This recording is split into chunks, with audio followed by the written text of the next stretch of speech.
Hey everyone, this is your host Sonia, and welcome to Sonia Space. I've created this friendly space to inspire and encourage my listeners throughout their day.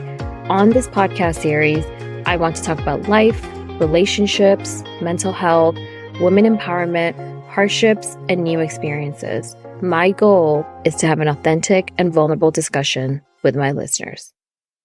Hey there, thanks for tuning in to another episode of Sonia Space. This is episode 14. And for today's topic, this is something that I can deeply relate to, and I know others can as well. I actually posted a poll on my Instagram page, and I did get a lot of feedback, and I realized a lot of people are going through the same thing. And I feel like we just live in this era of social media being all around us. And for the right reasons, it's such a good tool to have in terms of like connecting with others and like it being an outlet for creativity. But on the flip side of that, there are people that are dealing with social media addiction. And it's like on a spectrum, right? And I wanted to come on here today to talk about dealing with social media addiction because I personally have a social media addiction. So the first thing you want to ask yourself is, are you addicted to social media? And how can you determine if you are addicted to social media? And for me, the way that I found out that I was addicted to social media, which has been going on for most of my life since like MySpace and Xanga days, is when I literally couldn't go a day without it. And now it's better. It's relatively better, but overall, over the last decade and a half, I feel like I've always really been addicted to social media.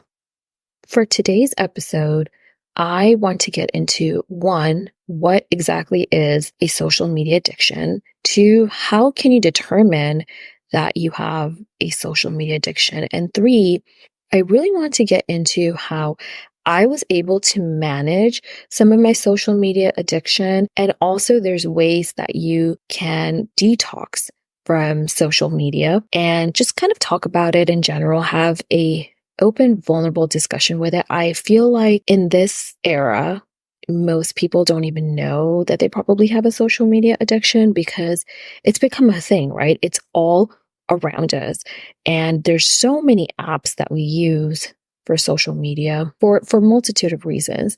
And a lot of times it's beneficial for us because it is essentially a tool, but then it could also be detrimental to our mental health and take away from living in the moment and being present.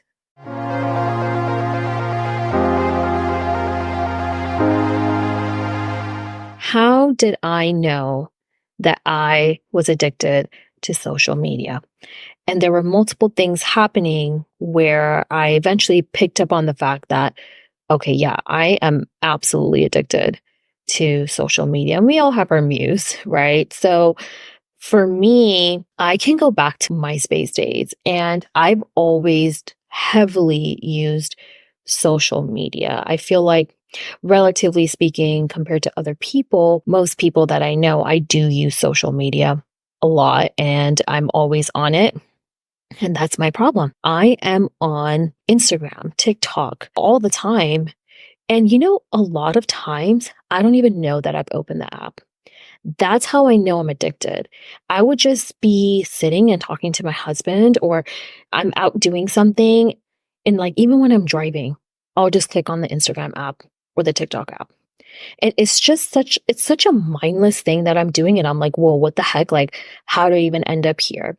Because I've used it so much that now it's kind of like a muscle memory for me. Like my body knows to get on social media, and it's a dopamine hit. It's this constant dopamine loop that you're stuck in, and you're just distracted by being present. Here are some ways that you can identify if you have a social media addiction. So ask yourself these questions. And I had to look this up online. One of them is, do you spend hours at a time on a daily basis using social media? And when you're out with friends, when you're out with family, you're driving, while you're partaking in some type of an activity, do you have this increased urge to use social media? And do you find it difficult to reduce the time that you spend on social media? And another thing to also ask is, when you're not using social media, do you feel restless and just feeling uneasy that you're not using it? Right? I can give you an example, like if your phone dies or something like that. And, sometimes you need to go run and grab your charger, or you're asking a friend if they have a charger that you can use. That is how you can determine if you have a social media addiction. For me personally, my struggle with social media is that I am constantly checking on the apps to the point where I've had my husband call me out on it or my family call me out on it. And especially when I'm like going out for dinners or out with friends, I just have this urge to constantly check on social media. Not only that, I've noticed that the types of content that I'm exposed to and just the information overload of content, there's triggering content on there. It does alter my mood and the way I feel. I'm emotionally impacted by the content that I will see on social media. And yeah, you can make adjustments to quote unquote the algorithm and say that you're not interested in a type of video, but it sometimes still shows up. And when you realize that some of the content that's on social media is detrimental to your mental health, on top of the fact that you've been using it so much throughout the day, is never good. And that's how I was able to identify that I have a social media addiction. And to be honest, I've been addicted to social media for years. Like I'm talking about since like the MySpace days.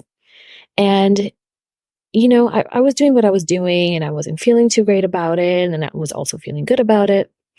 But I feel like over the last couple of years, I've really come to terms with the fact that, okay, I'm recognizing it now that I do have a social media addiction and I need to do something about it. I have found some ways that I'm able to manage my social media addiction now. It is relatively better than before, but I've found ways that have worked for me. So here are a few things that I've done and other types of interventions that you can take to help you from not using social media as much. The first thing that I started doing is I have turned off all notifications on my phone, including messages. I am only notified if my husband or my family members contact me.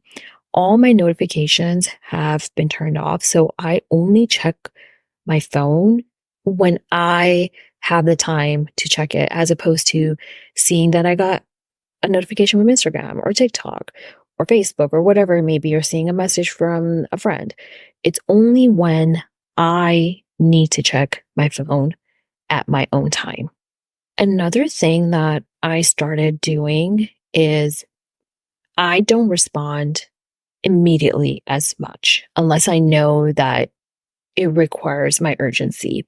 So if I get a message from a friend or a call or a message on Instagram or something on TikTok or something on Threads, I will tell myself not to respond immediately or post something immediately. I will do it at my own time when I'm comfortable, when I'm done with the activity that I'm doing. If I have some chore that I need to attend to, or if I need to go somewhere, if I'm out with friends, I'll do it later. I'm definitely better about it. I don't do it all the time, but I'm definitely way better about that. I feel like before since I would always be on my phone, I would immediately respond back to people or post something or post a picture or post a video.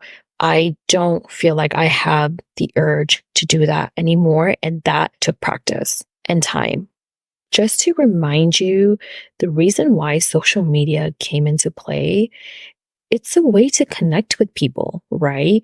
And you can talk to a family member on the other side of the world or connect with people all around the world. And it's a tool to connect with others. It's a tool to be motivated and be inspired with all the content that is available out there. It's a way to look at tips. It's a way to market your business. It's a great tool. And hence that's why I use it for my podcast page, right?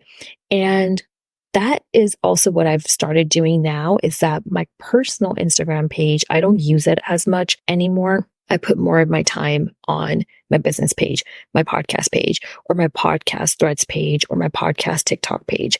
I am constantly thinking of content to make or ways that I can engage with my followers, or just basically making content in general. It is my creativity outlet and I love it. And now I'm using this time to be on social media for creativity and inspiration and motivation, as opposed to being on my personal page. And you're just sometimes looking at content, seeing what your friends are doing or what your family members are doing. I feel like it's better for me mentally and emotionally to spend more time on my podcast page as opposed to my personal page. So what I've also done is I will log out of my personal Instagram page and spend like the weekday on my podcast page. And on the weekends, I'll turn it back on. I'll log back in and look on my personal page. So that has helped me as well to manage my social media addiction. There are also other ways that you can decrease social media use. Is one, leaving your phone in another room, while you're working or you're watching TV, just for some time while you're taking on an activity or doing something, leaving your phone in another room and, put it on loud, right? In case someone calls you if there's an emergency, but you can leave it in another room. Another thing that you can do, which I have not used personally, but Apple has this built-in feature. It's the screen time app, and you're checking to see how much time that you've used on social media. So I have checked mine. It's crazy. I spend a lot of time on social media, but there's ways that you can limit the amount of time that you're using on certain apps. So there's this built-in feature for iPhones that you can use, and I think it's a great feature. I've personally never used it. I know people that have. I think it's great. And if you don't know about it, you can also try that out as well. Another thing that you can do is be in the moment and live in the present, right? Like, let's say you're at a concert, you're out with friends. Sure, take a video, do whatever you need to do, but don't have this urge to post it immediately, because you're losing that sense of being in the present. Like if you're at a concert, take all the videos you need to take, but you can post it later. You don't have to post everything immediately.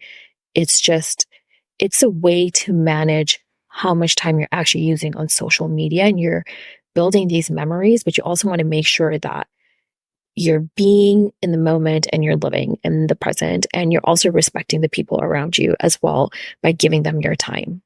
At the end, it comes down to self-control, willpower, and being able to control your compulsion. And it all starts with being aware that this is happening to you and then doing something about it, right? Like figure out a way that works for you. And I had to find my own ways, it is working for me. I'm definitely better than before. It is working for me. I still do have an addiction, but it's way better than it was before. And I have to find ways to stimulate my mind outside of social media. So you have to figure yourself out and understand why you're using the app so much in the first place, and what can you do personally to help you manage your social media addiction.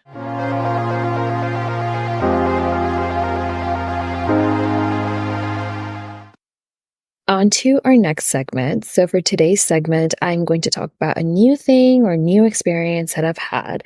So I want to talk about a trip that I made recently to Colorado with two of my close friends. And it was such an amazing trip. Short but amazing trip. We went there for hiking at Rocky Mountain National Park, and we also went to the Red Rocks Amphitheater to see one of our favorite DJs perform. His name is Elderbrook. If you don't know him, he is a house music DJ, and it was such an amazing, amazing experience. By the way, we went in early April, and it was honestly one of the best times to go to Rocky Mountain National Park, because a lot of the snow had already melted and there weren't that many people. So we were able to go for a long hike, drive around the park.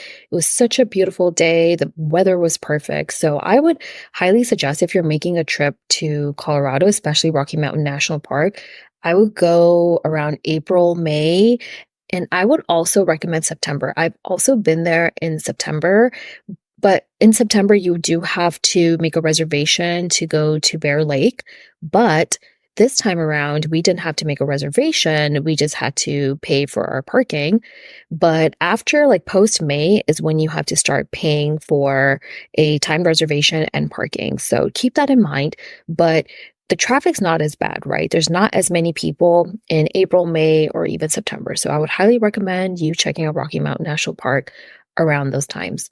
Also, if you're really into music and live music and concerts, please go to Red Rocks.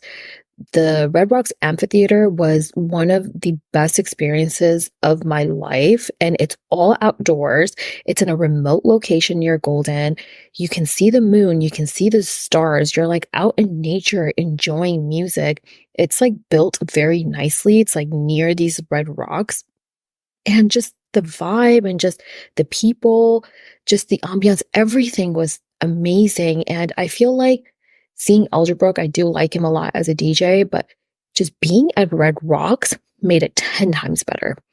And the weather was also perfect. Like we were afraid that it was going to be really cold, and it wasn't. It was just a perfect day. And the bathrooms are nice too. The bathrooms are clean. Everything's really nice. You know, sometimes you go to concerts, you have to use like porta potties or something like that. No, you don't have to deal with that with Red Rocks. It's very well maintained. And there's a lot of DJs and artists that perform there. So I would definitely go to Red Rocks if you're really into concerts and things of that sort. I would like to end today's episode with a quote. And I haven't done this in a while, but it's pertaining to today's topic, which is social media addiction or any forms of addiction. And I think this quote is relative to our topic for today. And the quote is, "Discipline does not mean making life difficult. It means making goals and ambitions attainable. So do it in a way that works for you and work your way up. You don't have to go cold turkey on something. Find ways where you can manage it and where you can train your brain and your body to be able to overcome the type of addiction that you may have." So I think this is a great quote, and I hope I've left you feeling inspired. Thank you so much for listening in today. I am so grateful for all the support and feedback I've been getting. Don't forget to follow and subscribe to Sonia Space, and follow me on Instagram for sneak peeks on upcoming episodes as well as other inspirational content. I hope your day goes well and I've left you feeling inspired. Bye-bye.